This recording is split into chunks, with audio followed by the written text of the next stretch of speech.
O Consello Regulador da Denominación de Orixe Rías Baixas recibiu por primeira vez a visita de 6 importadores procedentes de Polonia. Estes importadores puideron degustar 49 viños da DO Rías Baixas, entre os que se atopaba un espumoso e 2 tintos. O resto eran brancos. A maioría dos viños eran da añada do 2016, aínda que tamén contaban con algunha edición especial.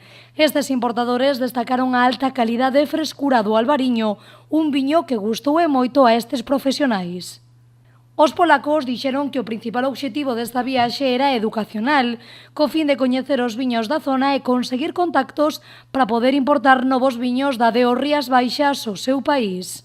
As a importer in our portfolio, we already have two wines. A ver, en general, que las empresas ya tienen referencias de vinos de Rías Baixas, vale, y con respecto al trabajo del Consejo Regulador y también de la oficina del ICEX allá, que se está haciendo una gran promoción de los vinos.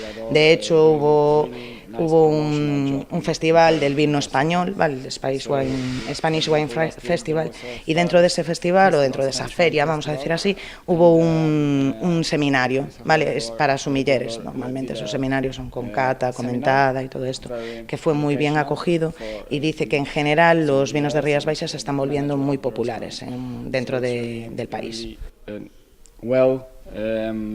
Perceived in a Polish audience. So, Albariño getting more popular. As principais características que destacaron do Albariño son as seguintes. Frescos, con una buena acidez y versátiles, pero bueno, especialmente adecuados para mariscos y pescados. This is mine association with Albariño and Rías Baixas. Estes importadores polacos agardan poder establecer contactos con varias empresas da DO Rías Baixas. Todas as que participaron nesta degustación pertencen ao Plan Polonia de Exportación.